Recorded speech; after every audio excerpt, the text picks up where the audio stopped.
Welcome to the HCI family of podcasts. We're your source for personal, professional, and organizational growth and development. We share our own original research, explore industry trends, and interview executives and thought leaders from across the globe. Join us for practitioner-oriented content around all things leadership, HR, talent management, organizational development, and change management. Maximize your personal and organizational potential with the HCI family of podcasts. Loren Greiff, welcome to the conversation today. Thank you so much, Jonathan. I'm so excited, and I hope it's a gorgeous day out there in Utah because sun is shining and it's Friday. It is. Oh, I'm so excited about it being Friday. And yes, it's beautiful here. We're just getting fall weather. The leaves are changing. The mountains are multicolored and beautiful. I think our family's going to go on a drive up in the mountains this weekend. It's a beautiful, beautiful time. You're joining us from North Carolina, which is also probably gorgeous right now. I'm thrilled to have a chance to sit down with you to have a nice conversation around challenging assumptions, around careers and the workplace. Specifically, we're going to talk about how to deal with being told you're overqualified, and how you can flip that conversation. A lot of us have probably experienced that. I know I have, and so I'm as excited to hear from you about on this topic as hopefully anyone in the audience is, because yeah, it's super frustrating. Like, if you're passionate about something and you're qualified and you have a lot to bring to the table and you really want to work with an organization, and then they won't even really look at you because they say you're overqualified. Like there's this magic sweet spot. You can't be underqualified, you can't be overqualified. You have to be like this perfect little sweet spot, which kind of seems nuts to me. Yet it's a common challenge that I think people face. So this is what we're going to unpack and explore together today. As we get started, I wanted to share Loren's bio with everybody.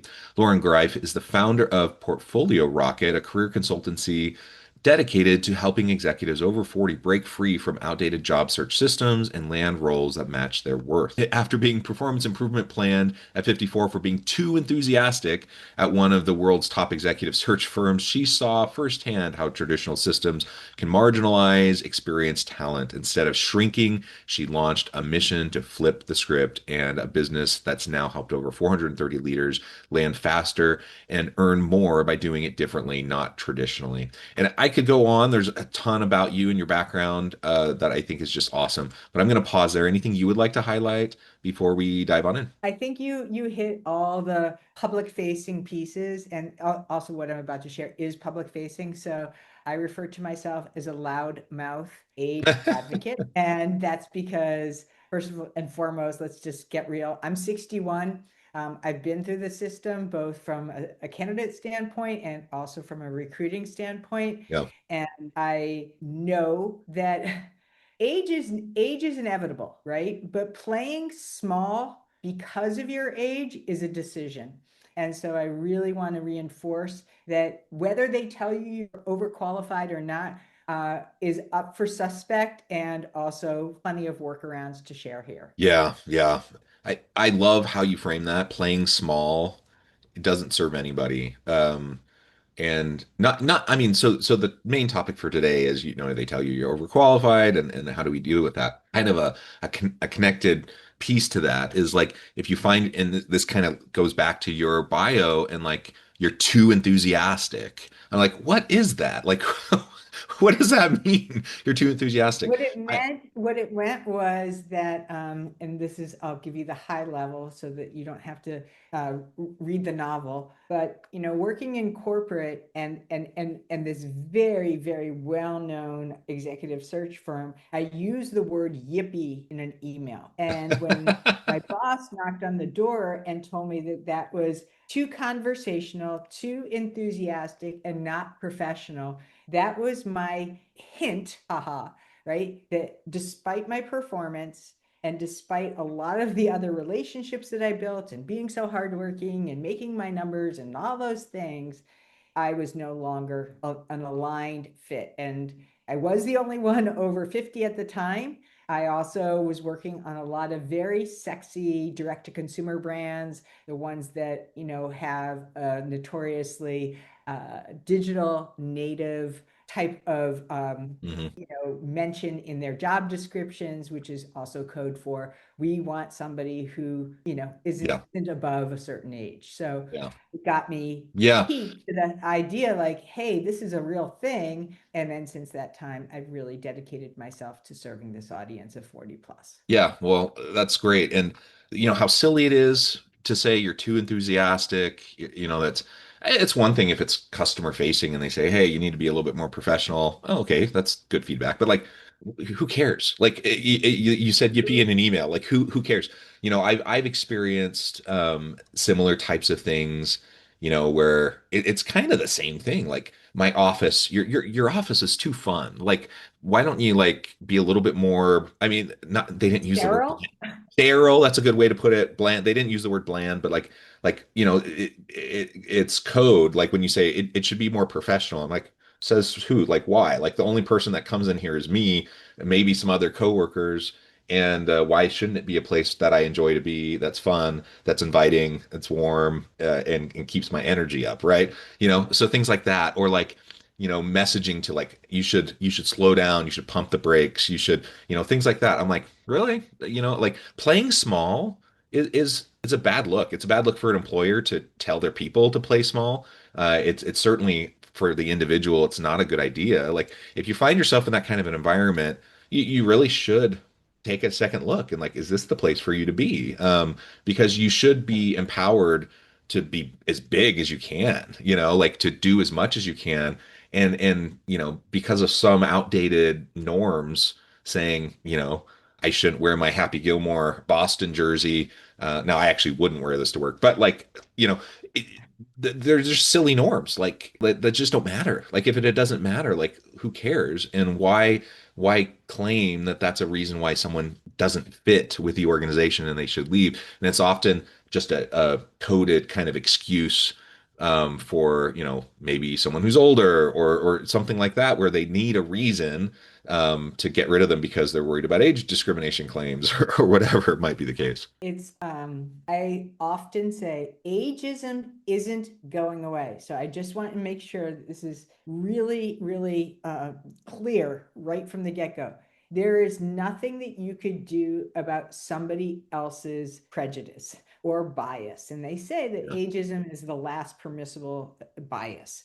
But there's a lot that you, candidate and person in the company, can do to be able to mitigate what's underneath this band-aid or this smokescreen around overqualified. Yeah, yeah, and you're suggesting that a lot of times when companies use the term overqualified, it's really just a dog whistle towards ageism. Is that right? It is a dog whistle, but I think what I really want to impart is it's typically a placeholder for the three primary fears that they are encountering in your candidacy or even when you're in a job. And the first fear and concern that they have is that you are not technically savvy. Hmm. So they're going to sniff out and they're going to want to know, hey, is this person able to bring the level of technical acumen to this job?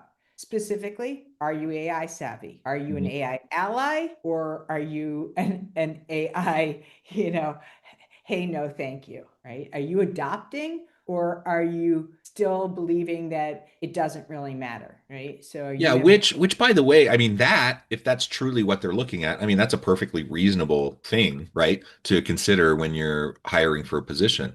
The problem is when you just make the assumption that someone who's over a certain age can't possibly be Of savvy, course, of right? course. And if you're over 40, let's face it, you've been through many, you've been privy to the development of the internet. You're Yeah. using all kinds of software and things that are of the moment. But the point is that you are responsible. You are very much responsible for making sure that that's clear. If you're an AI outsider and you're not using it, talking about it, and have an understanding of why this matters for the future of that company, it will literally put that nail in the coffin right away, right? They'll think you are not able to take us into the next version of wherever we are as a company. Yeah, yeah, AI outsider versus AI ally, totally something that they're sniffing out, and it can also be a indicator for why they would call somebody overqualified. yeah, The yeah, second one is that they think, again, faulty assumption, that you are a flight risk. In other words, they see somebody who, presumably is on the, maybe at the latter part of their careers, 50s, maybe even 60s, and they think to themselves, geez, they're probably thinking about retiring soon. So I really want to address this because I'm here to tell you nobody gets to decide your expiration date. Nobody. yeah. It's so You, it's so you frustrating. decide. Like the workforce is so different now than it was a generation ago, where, maybe it was more traditional that people between 60, 65, maybe 70 on the upper end, was retirement age. People are, yeah, nobody gets to decide on your expiration date. Like people are working well into their 70s or even into their 80s, and if you're still cognitively capable and present and like healthy and capable, like why not? Like you have a whole lifetime of experience and wisdom to add. Like that's super valuable. I'm so glad you just said that word, experienced. I want you to make sure anybody who is listening here, you understand experience is good, but it's also a real warning flag that you are essentially using that as a timestamp and it's your tenure equals something. I want Mhm. you to replace experience with relevance Yeah. because you get all the time in the marketplace, but if it doesn't translate into something that is meaningful for that industry, that company, that person, it will not have a lot of depth and weight because everybody at this age group has the experience. Let's face it. Yeah. Qualified is an idea that everybody believes that they're qualified. Now I need to know the hows and the whys. And I want to know in alignment with what that company needs, not just saying, hey, I have 20 years of proven experience. That's an empty claim because I don't know what that means anymore. It ran its course. People used it for God knows how long. And sadly, it's just become fluff. It doesn't mean anything anymore. So Well, I yeah, really need to it's understand the interesting because I translation. I find that to be the case regardless of age, even like because you'll see in any job posting, like a lot of times they'll say 5 years experience, blah blah blah, and then they'll have a whole long list. I'm like, so on the one hand, people can have faulty assumptions if you're older and have quote unquote too much experience. On the other hand, they have this ridiculous arbitrary notion, that like 5 years of experience actually means something. Like you can have 5 years of crappy experience. Like you could have 5 years as a manager and you were like the worst crappy manager ever to, Right, you know, right, be on the face of the earth. That should not qualify you for that position. The questions should be like, right. how do you do these things and what competencies and skills do you have? How can you contribute? And someone may be a super fast learner. Maybe they only had a year. But they're super qualified. Someone else may have had 20 years and but they don't have the necessary skills in this moment.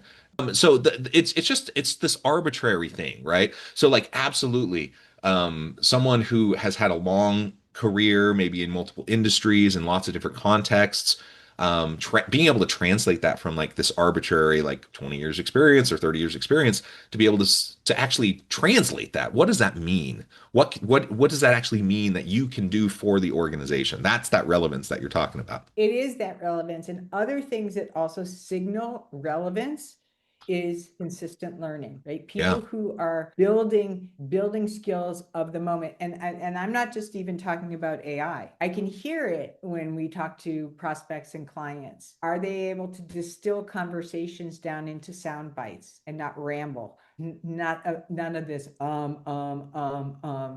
And the other thing that I also really focus and encourage everyone to think about is if all your experience is discussed either on your resume or on LinkedIn or in your conversations as something that was of the past, Mhm. you will be creating a professional obituary.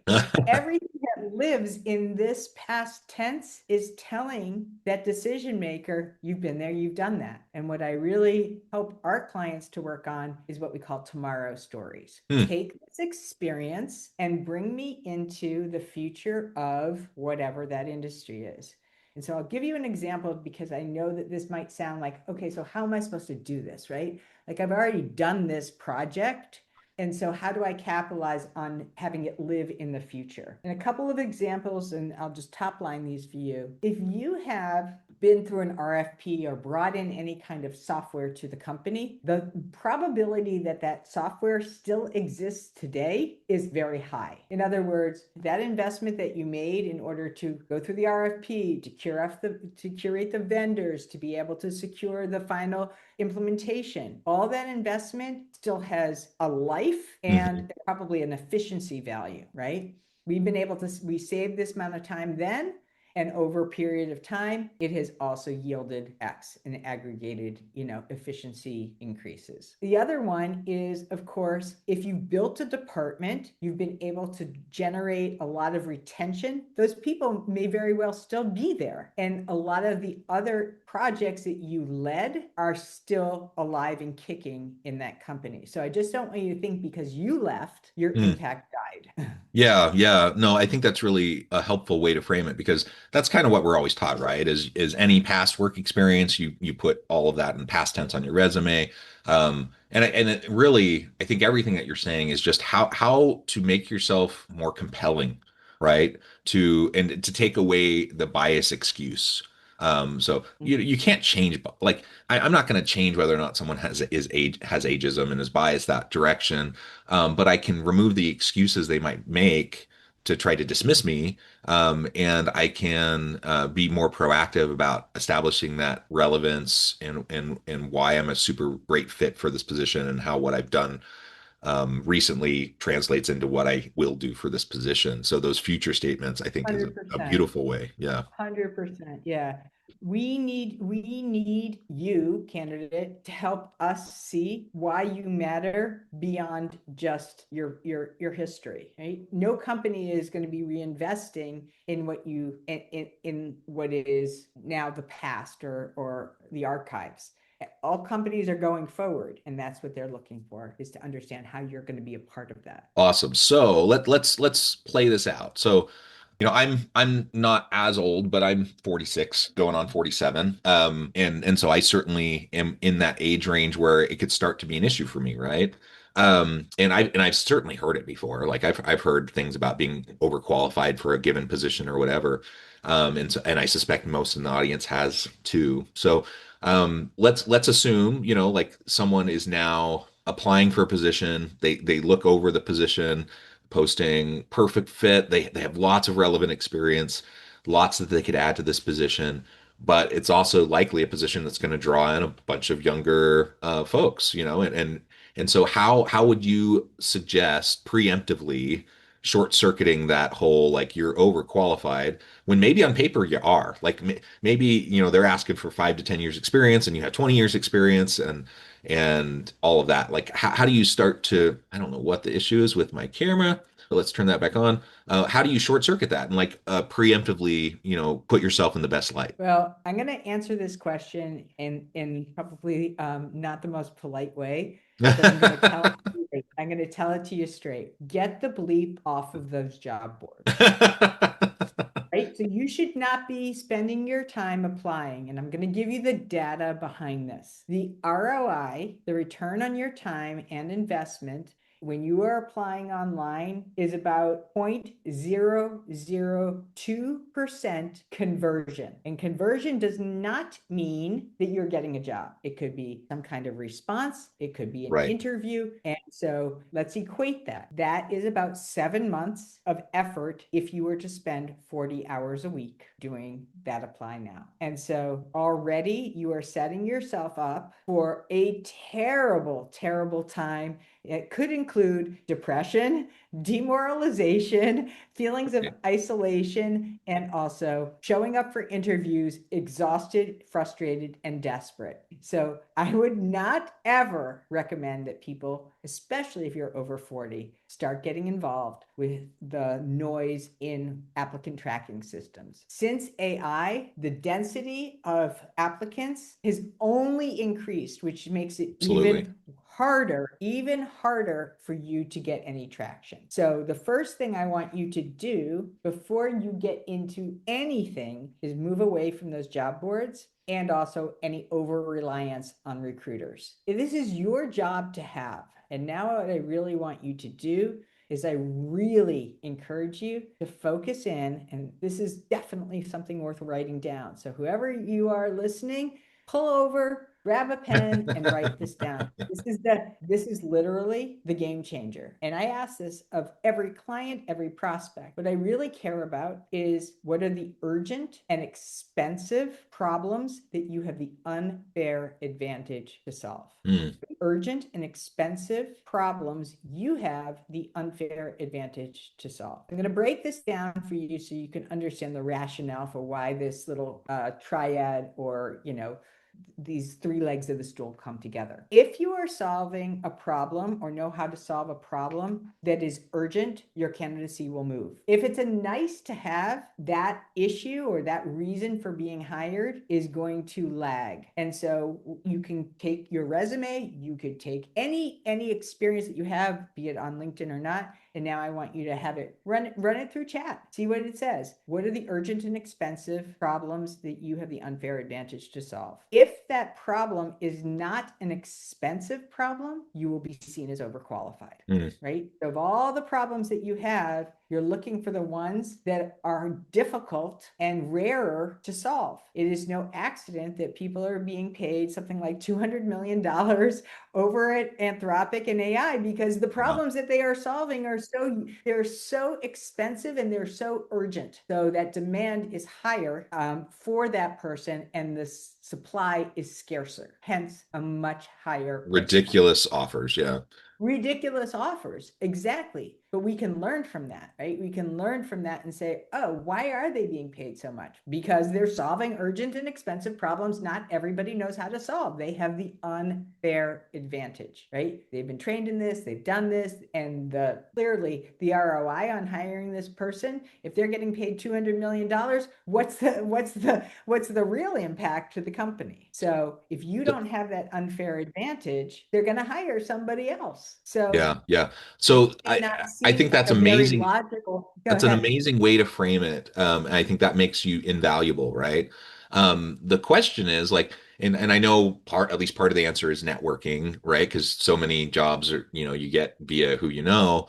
But the question is like, if you're not gaining traction via networking, the default then becomes the job boards and the applicant tracking systems, and we know that those are almost getting worse and worse, like in terms of their ability to actually identify good people.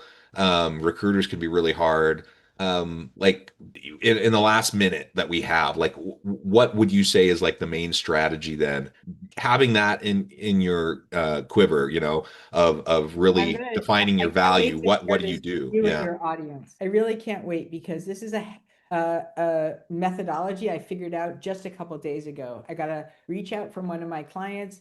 I think it was like 10:30 or 11 o'clock at night, and he said, oh crap, I just got this amazing interview with the CEO. I don't know what their urgent and expensive problems are, Hmm. but I am all in on identifying this. And so what I want you to do, I don't care what AI engine you're using, if it's Claude, if it's Chat, if it's Perplexity, ask for the five most recent articles from most credible sources and have them aggregate the five most urgent and expensive problems that this company is going through. Mm, You're going to get a freaking fantastic like short list, and now I want you to come at it and identify which one of these are the pain point that you are best equipped to solve. mm. Right, so use your tools and then customize it. Always, of course, check check the responses, make sure that they're accurate, and then build from there. Yeah, well, I love it. Loren, we could go on and there's so much more to say, but I do know at the time I need to let you go. Before we wrap up for today, I just wanted to give you a chance to share with the audience how they can connect with you, find out more about your work, and then give us the final word for today. Oh, goodness. Thank you so much, Jonathan. You've been so generous. Best way to find me is the place where I live when I'm not at home, which is on LinkedIn. So it's Loren, Loren Greiff. And also my website is portfoliorocket.com. And you can also listen to my podcast, Career Blast and a Half. So I also love having listeners explore the way that I call bullshit on outdated career advice. So thank you so much, Jonathan. Love it. Love it. I encourage the audience to reach out, to get connected, find out more about what Loren can do for you. Check out the website, check out the resources, get connected. And as always, I hope everyone can stay healthy and safe, that you can find meaning and purpose at work each and every day. And I hope you all have a great week.